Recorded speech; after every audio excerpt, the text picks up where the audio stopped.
Okay, so long story short, the three creators of the XRP ledger decided, how can we take Bitcoin and improve on it? What kind of characteristics are we find most valuable, most interesting? Hey folks, welcome back to the channel. In an interview, Raoul, former head of European hedge fund sales, equities, and equity derivatives, stated that the SEC versus Ripple lawsuit made XRP a very alluring investment and why he is all in on XRP.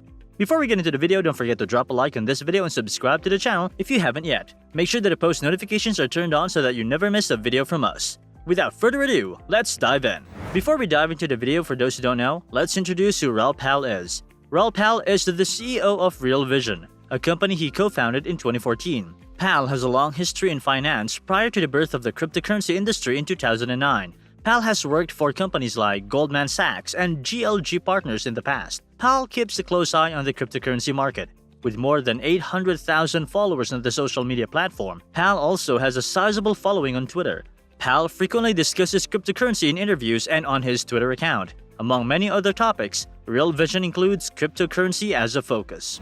There are different computer science methods for achieving consensus for distributed systems. Now, you can imagine that there's all these computers around the world, and they're all trying to get a shared state.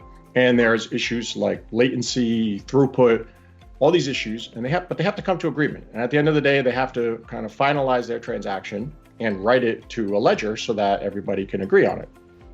And this is how you avoid the double spend. Now, with the XRP ledger, it does so in a very different way. It does not use proof of work. So there aren't, miners around the world competing, hashing to try and earn a Bitcoin.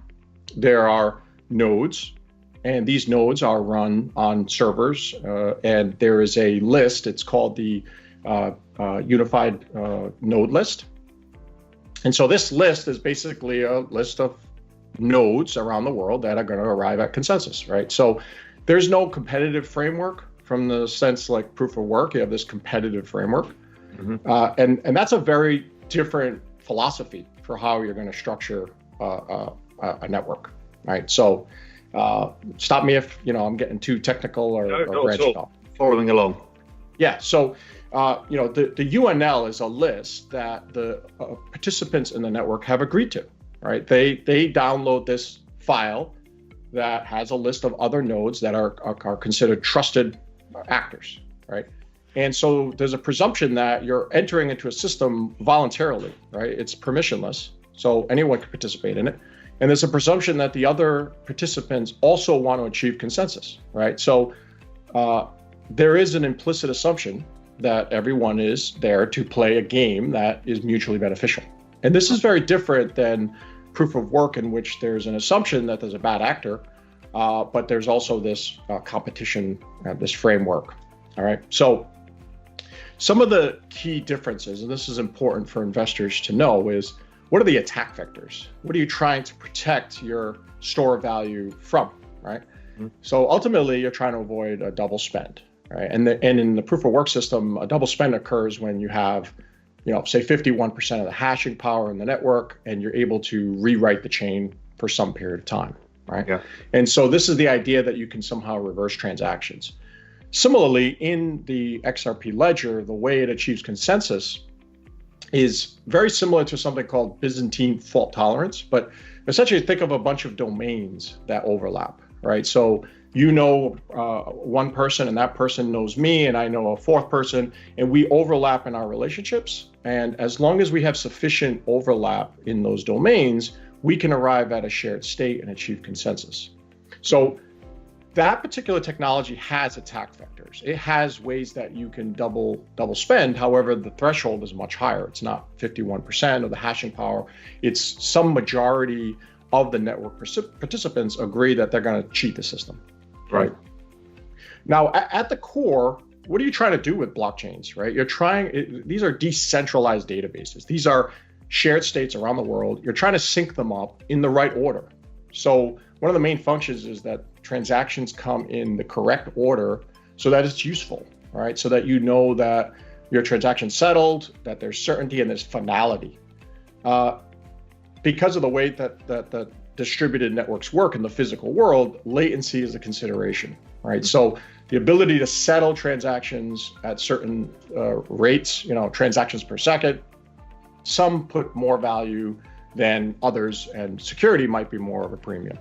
So like with all things, there's not one solution, one size that fits all. There are a set of trade-offs that have to be made depending on which characteristic is most important to you. Mm-hmm. And at present with Bitcoin, the characteristic that's the most important, I would believe, is the store of value, right? That it's a secure network, and that regardless of the network throughput, you arrive at some final shared state or consensus that is immutable, right? And that everyone can rely on. And that's a extremely valuable property to have. And so there's nothing wrong with that. It's just that there are other properties for other use cases that are also important. And so the XRP ledger is a deviation from kind of that approach, right? XRP, Understanding the Asset and Clearing Misconceptions, Real Vision. The headline stealing case from December 2020, when the case was filed, is the legal dispute between Ripple and the SEC. Everyone working in the crypto industry can pretty much see how important and interesting this legal battle is.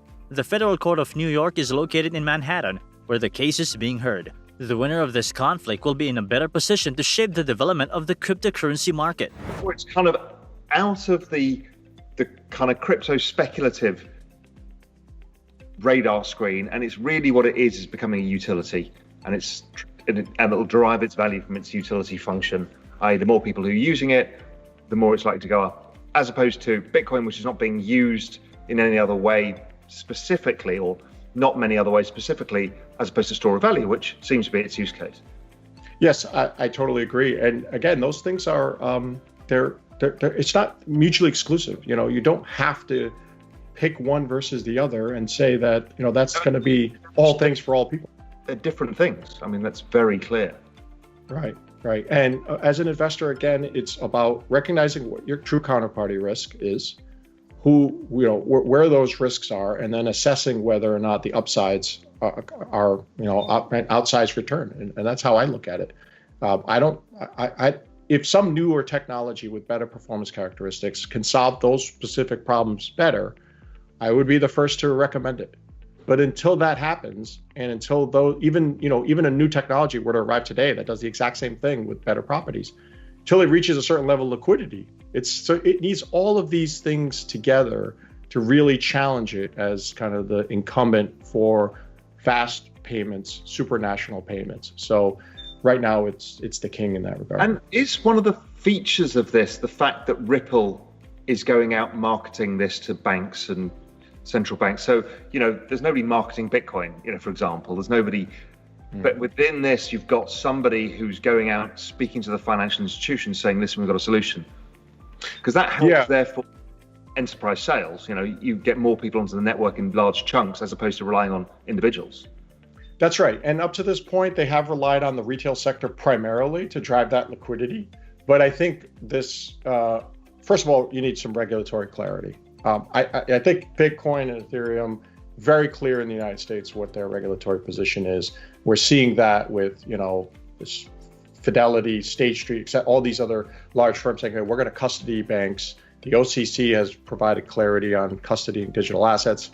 So there's a lot of clarity with respect to Bitcoin and Ethereum in the US markets. And I think one of the things holding XRP back is that level of clarity, right? Ethereum in the beginning was issued by a very small group of people, and the SEC has clearly said it was a security. It no longer is a security because it's sufficiently decentralized. So XRP as a digital asset would need to have the same level of regulatory clarity, I think, in the US markets to reach that same level of adoption by US banks and institutions. But the world is a big place, and it's not just the United States. And there's already clarity in Thailand, Mexico, Japan, Brazil regarding XRP. And it's likely that they focus more of their efforts in those jurisdictions because that's where they'll see, as you said, more institutional adoption. Worst case scenario, even though Ripple may lose its legal battle with regulators, according to Pal, it is still worthwhile to bet on XRP, even with the XRP price bottom out around $0.0359. the returns would still astound you, despite the doubters' claims that this crash to $0.093 seems unlikely. If the price of XRP rose to its previous high of $3.31, investors who bought it at this price would stand to gain 9,139%. Would you go all in on XRP? What do you think about all of this? With this, we have come to an end. The content in this video is for educational purposes only and hence should not be considered financial advice. All the financial decisions should be made after doing your wide-spectrum research. Also, make sure that you like this video, comment down your thoughts regarding this, and don't forget to subscribe to our channel to stay updated about the latest videos. Until then,